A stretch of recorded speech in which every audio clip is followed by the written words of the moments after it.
later. High বন্ধুরা, কেমন আছো? তোমরা সবাই ভালো আছো? আমি তো ভালো আছি। আর দেখো, রুনু ব্লগ থেকে আমি রুনু বলছি। আর রোজকারেরই রান্নারই ভিডিও নিয়ে চলে এসেছি। দেখো কি ভিডিও, দেখো এই দেখো পনির রান্না। ঠিক আছে, পনির রান্না কেমন করে করি তোমরা। আমি কিছুদিন আগে একটা পনিরের রেসিপি দিয়েছিলাম, সেটা অন্য স্টাইলে রান্না করেছিলাম। আজকে অন্য রকম রান্না করব, তোমরা দেখো কেমন করে করি রান্না। ঠিক আছে বন্ধুরা, দেখতে থাকো, সাথে থাকো। ঠিক আছে, দেখো দেখো কড়াইতে তেল দিয়ে দিয়েছি। মানে তেল দেওয়ার পর এবারে দেখো তেলটা গরম হয়ে গেছে। আলুগুলা ভেজে নিতে হবে।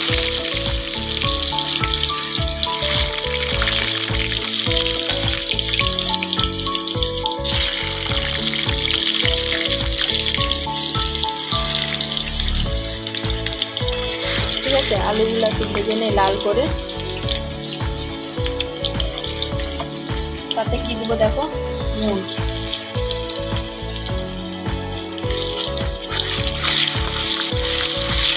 ঠিক আছে, এবার লাল করে ভেজে নেব, এক এক করে সব ভেজে নেব। ঠিক আছে, লাল করে তারপরে রান্নাটা নিয়ে আসছি। ঠিক আছে বন্ধুরা, সব সাথে থাকো, দেখতে থাকো। দেখো পনিরটাও ভেজে নিই। পনিরটা বেশি লাল করব না, তবে হালকা হালকা লাল করে ভেজে নেব। তারপরে এগুলো পেঁয়াজ আর এটা ভেজে নেব। ঠিক আছে, আগে পনিরটা ভেজে নুন জলে, মানে নুন গরম জলে ডুবিয়ে রাখবো।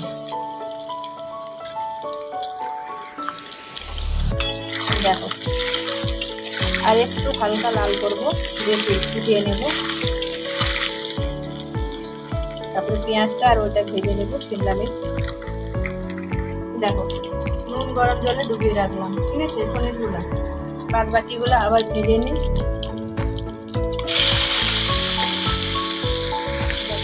ভেজে হালকা ভাজবো।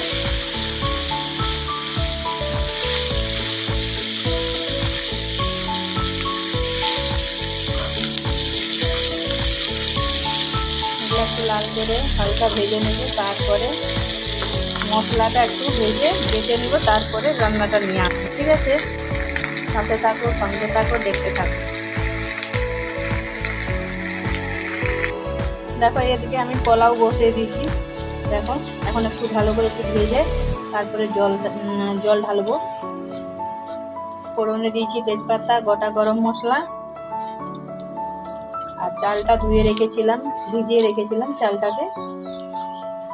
তারপরে কাজু কিশমিশ এই দিয়েছি। এখনো নুন দেইনি। ঠিক আছে, নুন দেবো।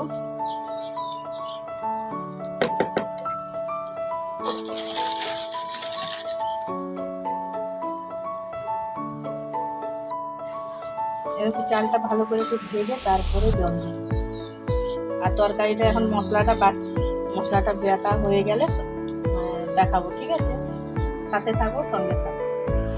দেখো জল দিয়ে দিয়েছি, এবার জলটা শুকিয়ে যাবে আর পোলাওটা হয়ে যাবে রেডি। আমি তো এরকমই করি, আর কে কিরকম করে সেটা জানি না।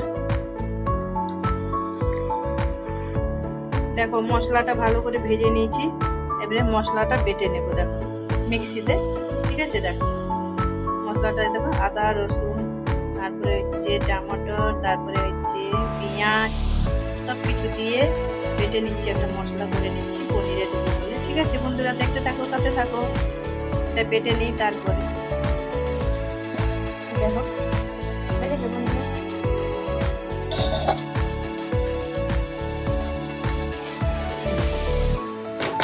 আর একটু অল্প হবে, হয়ে গেলে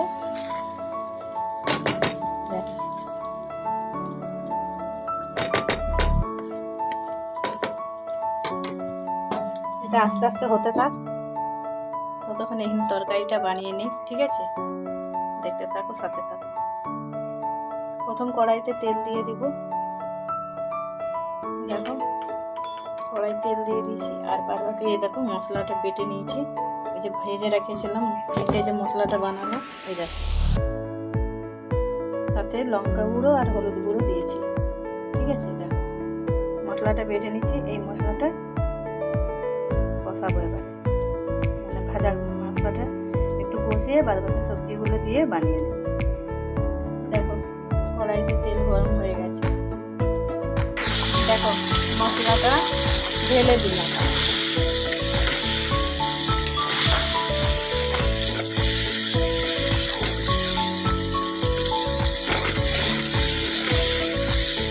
ভালো করে কষাবো, ঠিক আছে? মশলাটা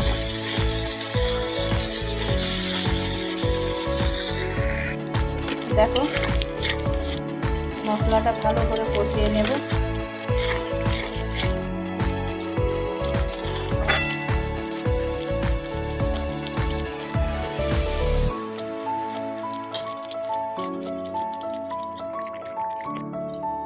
দেখো বন্ধুরা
ঠিক আছে, তোমরা সবাই ভালো থেকো, সুস্থ থেকো।